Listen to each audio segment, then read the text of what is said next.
আসসালামু আলাইকুম রহমতুল্লাহ।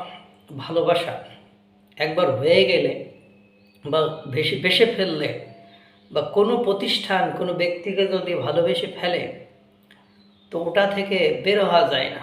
যদিও সাময়িক চাপের কারণে, পরিবেশ পরিস্থিতি খারাপের কারণে মানুষ একটু পাল্টি খায়।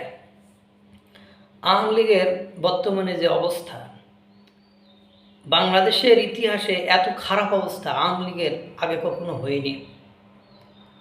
এত নাজুক অবস্থা, এত ভয় ভীতি ত্রাসের মধ্য দিয়ে যাচ্ছে যে সকল লিডার মানে নেতা নেত্রীরা একসাথে পালিয়েছে, চলে গিয়েছে, তাদের কোনো হদিস নেই। এরপরে আছে অপারেশন ডেভিল হান্ট, দেখেন এই তারপরে অনেকের সাথে আঘাত করে মানে যে কোনো পলিসিতে বাংলাদেশে আওয়ামী লীগের লোকজন টিকে আছে।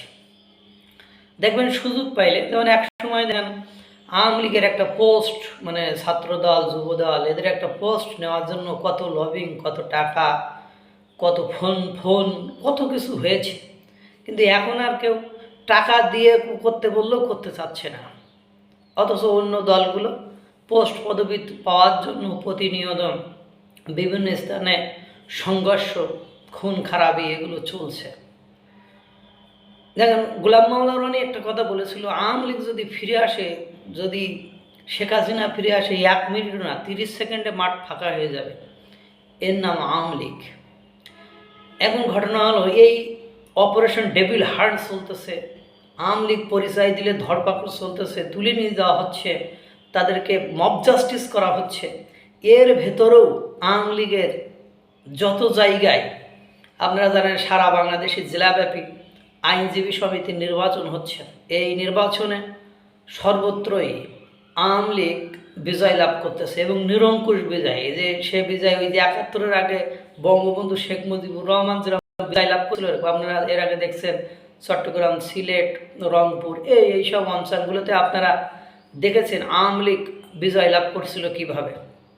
তারই ধারাবাহিকতায় গতকালকে চাঁপাইনবাবগঞ্জে আইনজীবী সমিতির নির্বাচন হয়েছে। সেখানে আওয়ামী প্যানেলের 6 জন বিজয় লাভ করেছে আর জামাত বিএনপির বিজয় লাভ করেছে 5 জন।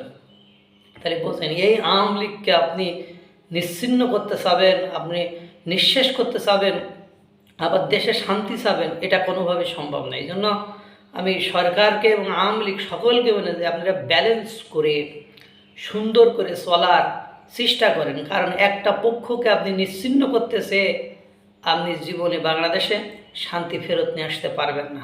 হয়তোবা এর আগে দেখেন জামাতকে নিশ্চিহ্ন করতেছে, নিবন্ধন বাতিল করতেছে, তাদেরকে কি হলো, তাদের হাতেই এক প্রকার আওয়ামী লীগ সরকারের বিদায় ঘটল। আবার দেখবেন যে আওয়ামী লীগকে আপনারা চাচ্ছেন আপনাদের সকলের বিদায় হবে এই আওয়ামী লীগের কারণে। আমরা রাষ্ট্রবিজ্ঞান পড়েছি, আমরা বুঝি, সুতরাং বললে তো শুনবেন না। ক্ষমতায় থাকলে তো আর ক্ষমতার লোভ ছাড়তে মন চায় না, তখন নিজেকেই রাজা মনে হয়, নিজেকেই একনায়ক মনে হয়, নিজেকেই সব কিছু ওয়াল ইন ওয়াল মনে হয়। কিন্তু এটা কিন্তু সত্য নয়। এই জন্য অনুরোধ করব, বাংলাদেশের বিভিন্ন স্থানে যে আইনজীবী সমিতি নির্বাচন হয়েছে, ব্যাংকে নির্বাচন হয়েছে, সেখানের অবস্থা আপনারা দেখেছেন। সুতরাং এভাবে দাবিয়ে রাখতে পারবেন না। এই জন্য সুষ্ঠু একটা পরিবেশ তৈরি করে জনগণ, সাধারণ জনগণ যদি না চায়, তাহলে না চাইলো, তাহলে ওদের প্রত্যাখ্যান করলো, তখন ওদের শাস্তি ওরা এমনি পেয়ে যাবে। কিন্তু এভাবে শাস্তি দিতে চাইবেন, এভাবে নিশ্চিহ্ন করতে চাইবেন, দেখবেন আপনারা এক সময় নিশ্চিহ্ন হয়ে গেছেন। আল্লাহ তাআলা ভালো রাখুক, সুস্থ রাখুক। আসসালামু আলাইকুম ওয়া রাহমাতুল্লাহ।